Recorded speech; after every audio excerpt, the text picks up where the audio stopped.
Hi friends, నేను person and welcome back to my channel. ఈరోజు మన వీడియో వచ్చేసి ఏంటంటే పరమేశ్వరుడు గురించి.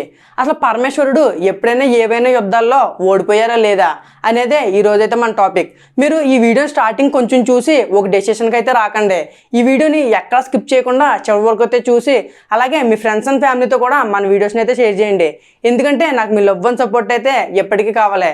అలాగే మీరు కనుక నా వీడియోస్ని ఫస్ట్ టైం చూస్తుంటే తప్పకుండా మన ఛానల్ అయితే సబ్స్క్రైబ్ చేసుకుని పక్కనే ఉన్న బెల్ ఐకాన్ అయితే ఆల్లో పెట్టుకోవడం మర్చిపోకండి ఫ్రెండ్స్. ఎందుకంటే మీరు కనుక అలా చేశారనుకోండి, నేను చేసే ప్రతి వీడియో కూడా మీరైతే మిస్ అవ్వకుండా చూడగలుగుతారు. అలాగే నాకు మీ లవ్ అండ్ సపోర్ట్ అయితే ఎప్పటికీ కావాలి. అయితే ఇంకెంతకు ఆలస్యం, మనం మన వీడియోని అయితే స్టార్ట్ చేద్దాం. హాయ్ ఫ్రెండ్స్, నేను పర్సన్, మీరు చూస్తున్నారు తెలుగు మైథాలజీ ఛానల్. మనం మన వీడియోని అయితే స్టార్ట్ చేసే ముందు నేను మీతోటి ఒక చిన్న పాయింట్ని అయితే చెప్తాను ఫ్రెండ్స్. అదేంటంటే నిజానికి మనం ఆ పరమేశ్వరుణ్ణి ఆది దేవుడు అని అయితే అంటాం. అంతేకాదు పార్వతీ పరమేశ్వరుల్ని మనం ఆది దంపతులు అని అయితే అంటాం. ఇప్పుడు మీరు కనుక నన్ను పరమేశ్వరుడు ఎప్పుడన్నా ఏమైనా యుద్ధాల్లో ఓడిపోయారన్నా అని కనుక అడిగారు అనుకోండి, నేను ఖచ్చితంగా అవుననే చెప్తాను. ఒకటి కాదు ఫ్రెండ్స్, పరమేశ్వరుడు చాలా యుద్ధాల్లో అయితే ఓడిపోయారు. నాకు తెలిసిన కొన్ని అయితే ఇప్పుడు నేను మీతో షేర్ చేసుకుంటాను. పరమేశ్వరుడు యుద్ధాల్లో ఓడిపోయారు అని అన్నానని ఆయన తక్కువ చేసి మాట్లాడుతున్నట్టు కాదు. ఆయన ఓడిపోయారు అంటే ఖచ్చితంగా దాని వెనకాల ఏదో పరమార్థం అయితే ఉంటుంది. అది లోక కళ్యాణం కోసం కావచ్చు, లేకపోతే ధర్మాన్ని నిలబెట్టడం కోసం కావచ్చు. ఇలాంటి అనేకమైన రీజన్స్ అయితే దాని వెనకాల ఉండొచ్చు ఫ్రెండ్స్. ఇప్పుడు నేను మీతో అయితే ఒక స్టోరీని చెప్తాను. అదేంటంటే భస్మాసురుడు గురించి. నాకు తెలిసినంత వరకు మీలో ప్రతి ఒక్కరికి భస్మాసురుడు అనే పేరునైతే ఖచ్చితంగా వినే ఉంటారు. అసలు భస్మాసురుడు ఎవరంటే శివుడు భక్తుడు అన్నమాట. తను శివుడి కోసం ఘోర తపస్సును అయితే చేసి శివుడి దగ్గర నుంచి ఒక వరాన్ని అయితే పొందుతాడు. ఆ వరం ఏంటంటే తను ఎవరి తల మీద అయితే చేపెడతారో వాళ్ళు వెంటనే భస్మం అయిపోవాలని చెప్పి శివుడి దగ్గర నుంచి అయితే వరాన్ని పొందుతాడు. శివుడి దగ్గర నుంచి వరాన్ని పొందాక తనకి ఒక విచిత్రమైన ఆలోచన అయితే వస్తుంది. అదేంటో తెలుసా ఫ్రెండ్స్, వరం ఇచ్చిన శివుడి మీద ఈ వరం పనిచేస్తుందా లేదా అనే డౌట్ అయితే తనకు వస్తుంది. దాంతో భస్మాసురుడు ఏం చేయాలనుకుంటాడంటే వరాన్ని ఇచ్చిన పరమేశ్వరుడి మీద తన వరాన్ని అయితే ప్రయోగించాలని చూస్తారు. తినకన్నా మూర్ఖుడు ఎవరన్నా ఉంటారా, మీరే చెప్పండి. దాంతో ఆ పరమేశ్వరుడు చేసేదేం లేక పరమేశ్వరుడు అక్కడి నుంచి అయితే పారిపోతారనమాట. కొంతసేపటికి ఏం జరుగుతుందంటే విష్ణుమూర్తి మాయావేషంలో అయితే వచ్చి భస్మాసురుడు తన చేతితో తానే భస్మం అయిపోయేలాగా చేస్తారు. అలా శివుణ్ణి అక్కడి నుంచి అయితే కాపాడతారనమాట. నేను ఈ స్టోరీ గురించి చెప్పిన తర్వాత మీకు ఖచ్చితంగా ఒక డౌట్ అయితే వచ్చే ఉంటుంది. అదేంటంటే శివుడి దగ్గర చాలా శక్తివంతమైన అస్త్రాలు ఉన్నాయి కదన్నా, లైక్ త్రినేత్రం, త్రిశూలం ఇటువంటివి ఉన్నాయి కదా, వాటిని ఉపయోగిస్తే వాటి నుంచి ఎవరు తప్పించుకోలేరు కదా. మరి శివుడు తలుచుకుంటే విత్ ఇన్ సెకండ్స్లోనే భస్మాసురుడిని అయితే చంపేయగలడు కదన్నా, మరి శివుడు ఎందుకు అలా చేయలేదు అనే డౌట్ అయితే మీకు ఖచ్చితంగా వచ్చే ఉంటుంది. దానికి కూడా నేనైతే ఆన్సర్ చెప్తాను. భస్మాసురుడు భక్తిలో కల్మషం ఉన్నా కానీ శివుడు ప్రేమలో అయితే కల్మషం లేదు. శివుడు నిజంగానే భస్మాసురుడిని కూడా తన భక్తుడి కింద భావించాడు.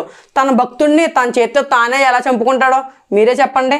ఇంకా నెక్స్ట్ ఫ్రెండ్స్, నెక్స్ట్ ఏంటంటే ఇప్పుడు నేను మిమ్మల్ని సరదాగా త్రేతాయుగంలోకి అయితే తీసుకెళ్ళిపోతాను. త్రేతాయుగంలో ఒక రాజ్యంలో అనే ఒక రాజు అయితే ఉండేవారు అనమాట. నేను ఈ కంప్లీట్ స్టోరీస్ని మీతో చెప్పలేను, సో మీకు అర్థం అవ్వడం కోసం జస్ట్ సింపుల్గా అయితే చెప్పేస్తాను ఫ్రెండ్స్. మని అనే రాజు ఉండేవారు అనమాట. తర్వాత ఏం జరుగుతుందంటే శ్రీరాముడు రావణ సంహారం చేసిన తర్వాత అశ్వమేధ యాగాన్ని అయితే చేస్తారు. ఈ విషయం మీలో ప్రతి ఒక్కరికైతే తెలిసే ఉంటుంది. ఆయన అశ్వమేధ యాగం చేస్తున్నప్పుడు తను ఒక గుర్రాన్ని అయితే విడిచిపెడతారో ఆ గుర్రం అంతా తిరిగి తిరిగి తిరిగి ఈ నీలమణి అనే రాజు ఏ రాజ్యంలో అయితే ఉన్నారో ఆ రాజ్యం దగ్గరికి కూడా వెళ్తుంది. అప్పుడు ఏం జరుగుతుందంటే ఈ రాజ్యంలో వాళ్ళు నీలమణి రాజ్యంలో వాళ్ళు ఒకళ్ళు ఏం చేస్తారంటే ఆ అశ్వమేధ యాగ గుర్రాన్ని అయితే బంధించేస్తారు. దాంతో ఈ విషయం రాముడికి అయితే తెలుస్తుంది. శ్రీరాముడు తెలిసిన తర్వాత శ్రీరాముల రాజ్యం వాళ్ళు వీళ్ళకైతే నచ్చడప్పడానికి ట్రై చేస్తారు, కానీ వీళ్ళు మాత్రం మాట వినరు. దాంతో శ్రీరాముడు వీళ్ళతో యుద్ధం చేయడానికి అయితే వస్తారు. ఇక్కడ నేను మీకు ఒక చిన్న పాయింట్ చెప్తాను ఫ్రెండ్స్. ఈ నీలమణి అనే రాజు ఎవరైతే ఉన్నారో తను ఆ పరమేశ్వరుడు కోసం కొన్ని ఏళ్ల పాటు ఘోర తపస్సును అయితే చేసి పరమేశ్వరుడిని ప్రత్యక్షం తీసుకుని పరమేశ్వరుడి దగ్గర నుంచి ఒక గొప్ప వరాన్ని అయితే పొందుతాడు.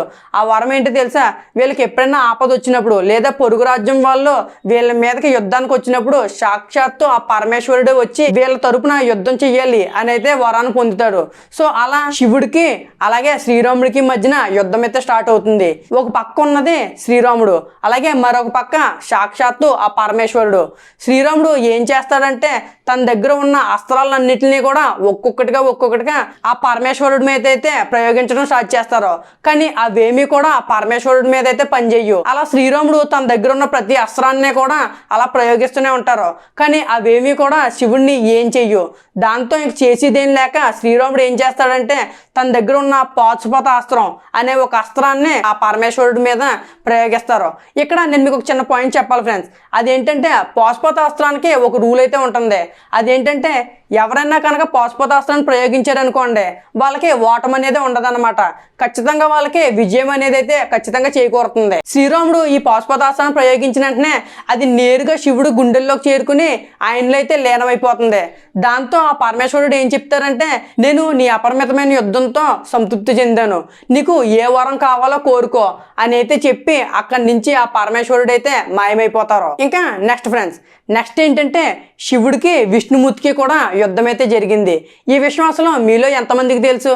ఎందుకు జరిగింది అనేది అయితే ఇప్పుడు నేను మీతో చెప్తాను. ఒకనొక సమయంలో ఏం జరుగుతుందంటే పార్వతీదేవి యోగ నిద్రలోకి అయితే వెళ్ళిపోతుంది. అప్పుడే శివుడు కూడా జ్ఞానంలోకి అయితే వెళ్ళిపోతారు.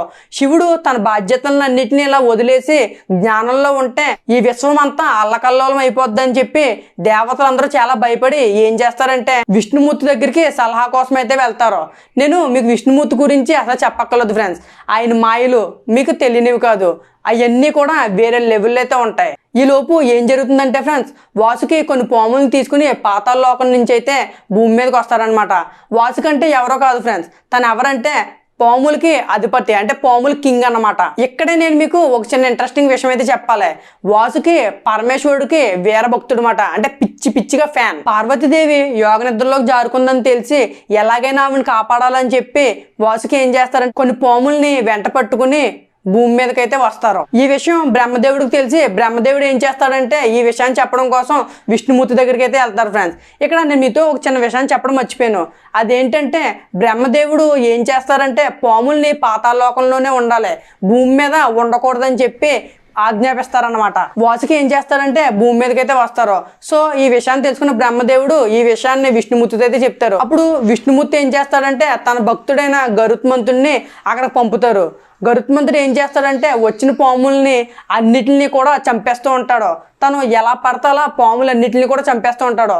ఇదంతా చూస్తున్న వాసుకి చాలా కోపం వచ్చి వాళ్ళందరూ కూడా నన్ను అనుసరించి వచ్చారు, నువ్వు వాళ్ళని ఏమన్నా చెయ్యాలంటే ముందుగా నన్ను చంపాలి అని అయితే వాసుకి గరుత్మంతుడితో సవాల్ చేస్తారు. అప్పుడు ఏం జరుగుతుందంటే వాసుకి అలాగే గరుత్మంతుడికి మధ్యన చాలా భయానకమైన యుద్ధం జరుగుతుంది. అది నిమిషమో 2 నిమిషాలు కాదు ఫ్రెండ్స్, అలా చాలాసేపు జరుగుతూనే ఉంటుంది.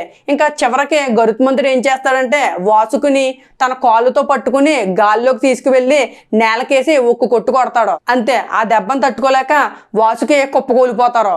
అప్పుడు వాసుకి తన మనసులో ఏం చేస్తాడంటే, స్వామి నేను నీకోసమే ఇక్కడికి వచ్చాను, నువ్వే నన్ను ఎలాగైనా కాపాడాలి అని అయితే ప్రార్థిస్తాడు. ఈ విషయాన్ని తెలుసుకున్న పరమేశ్వరుడు యోగ నిద్రలోంచి అయితే మేలుకొని వాసుకుని కాపాడడం కోసం అక్కడికైతే వస్తారు. తర్వాత పరమేశ్వరుడు ఏం చెప్తాడంటే గరుత్మంతుడితోటి వాసుకుని నువ్వు ఇంకా వదిలిపెట్టు అని అయితే చెప్తారు. పరమేశ్వరుడు మాటనైతే లెక్క చేయరు. సో పరమేశ్వరుడు కోపం వచ్చి తన చేతిలో ఉన్న త్రిశూలాన్ని అయితే గరుత్మంతుడి మీదకి విసరబోతారు. ఈ లోపు అక్కడికి విష్ణుమూర్తి వచ్చి విష్ణుమూర్తి పరమేశ్వరుడిని ఆపి తను ఏం చెప్తారంటే, గరుత్మంతుడు నా భక్తుడు, మీరు తను ఏమన్నా చెయ్యాలంటే ముందుగా నన్ను ఓడించాలి, నాతో మీరు యుద్ధం చెయ్యాలి అని అయితే చెప్తారు. తర్వాత విష్ణుమూర్తికి అలాగే పరమేశ్వరుడికి మధ్యన చాలా భయానకమైన యుద్ధం అయితే జరుగుతూ ఉంటుంది. ఇది చాలాసేపు అలా జరుగుతూనే ఉంటుంది. శివుడికి బాగా కోపం వచ్చి తన చేతిలో ఉన్న త్రిశూలాన్ని విష్ణుమూర్తి మీదకైతే ప్రయోగిస్తారు. అలాగే విష్ణుమూర్తి తన సుదర్శన చక్రాన్ని శివుడి మీదకైతే ప్రయోగిస్తారు. ఆ సుదర్శన చక్రం శివుడి దగ్గరికి వెళ్ళి అది శివుడి దగ్గర ఆగిపోతుంది. కానీ త్రిశూలం మాత్రం ఆగకుండా నేరుగా వెళ్ళి విష్ణుమూర్తి గుండెలపైన అయితే గుచ్చుకుంటుంది. ఇక్కడ నేను మీతో ఒక చిన్న విషయాన్ని అయితే చెప్పాలి. అదేంటంటే విష్ణుమూర్తి మీద శివుడు త్రిశూలాన్ని ప్రయోగించినా కూడా ఆ నొప్పిని మాత్రం శివుడే అనుభవించాడు. ఎందుకంటే విష్ణుమూర్తి మనసులో ఉన్నదే శివుడే. ఎప్పుడు కూడా వాళ్ళిద్దరూ చాలా ప్రేమానురాగాలతో అయితే ఉంటారు. అలాగే శివుడు మనసులో కూడా ఎప్పుడు విష్ణుమూర్తే ఉంటారు.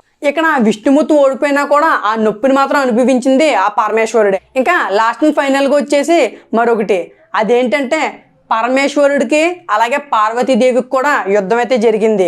అది ఎప్పుడు అనేది అయితే మీకు చెప్తాను. పరమేశ్వరుడు తన కర్తవ్యాన్ని నిర్వహించడం కోసం ఒక రాక్షసుని అయితే చంపడానికి వెళ్తారు. ఆ రాక్షసుడు ఎవరో కాదు, అమ్మవారి పార్వతీదేవి యొక్క భక్తుడు అన్నమాట. ఏం చేస్తాడంటే పరమేశ్వరుడు చంపడానికి వచ్చినప్పుడు పార్వతీదేవికి ప్రార్థించి మీ భక్తుడిని మీరే కాపాడుకోండి అని అయితే చెప్తారు. దాంతో పార్వతీదేవి ఏం చేస్తుందంటే తను అడ్డంగా వచ్చి పరమేశ్వరుడిని అయితే ఆపుతుంది. కానీ శివుడు తన కర్తవ్యాన్ని అయితే నిర్వహించాలి. అంగీకరించాలి. సో పార్వతీదేవిని అడ్డైతే తప్పుకోమని చెప్తారు, కానీ పార్వతీదేవి మాత్రం దానికి అంగీకరించదు. సో వారిద్దరి మధ్యన కూడా చాలా భయానకమైన యుద్ధం అయితే జరుగుతుంది. ఇంకా ఈ యుద్ధం కనుక ఇలాగే జరిగింది అనుకోండి, ఈ విశ్వం మొత్తం నాశనం అయిపోద్దని చెప్పి శివుడు అనుకుంటారు. సో శివుడు ఏం చేస్తారంటే తను నేరుగా వెళ్ళి పార్వతీదేవులు అయితే లీనమైపోతారు. దాంతో దేవతలందరూ కూడా చాలా భయపడతారు, ఎందుకంటే శివుడు లేకపోతే ఈ సృష్టి అనేదే ఉండదు. సో కొంతసేపటికి దేవతలందరూ కలిసి శివుడిని అయితే మళ్ళీ తిరిగి తీసుకొస్తారనమాట. సో ఇలా ఆ పరమేశ్వరుడు కూడా యుద్ధాల్లో చాలా సార్లు అయితే ఓడిపోయారు ఫ్రెండ్స్. కానీ అది లోక కళ్యాణం కోసం అవ్వండొచ్చు, లేదా ధర్మాన్ని గెలిపించడం కోసం అవ్వండొచ్చు, ఇలా చాలా కారణాలు అయితే ఉన్నాయి. సో ఇది ఫ్రెండ్స్ ఈరోజు మన వీడియో. ఈ వీడియో మీకు నచ్చింది అనుకుంటున్నాను. ఈ వీడియోని ఖచ్చితంగా లైక్ చేసి అలాగే మీ ఫ్రెండ్స్ అండ్ ఫ్యామిలీతో కూడా మన వీడియోస్ని అయితే షేర్ చేయండి, ఎందుకంటే నాకు మీ లవ్ అండ్ సపోర్ట్ అయితే ఎప్పటికి కావాలి. నాకు కనుక మీ లవ్ అండ్ సపోర్ట్ ఉంటే నేను ఇటువంటి మరిన్ని ఇంట్రెస్టింగ్ వీడియోస్ అయితే మీ ముందుకు వస్తాను. నెక్స్ట్ టైం మరొక ఇంట్రెస్టింగ్ వీడియోతో మీ ముందుకు వస్తాను. Until then bye friends.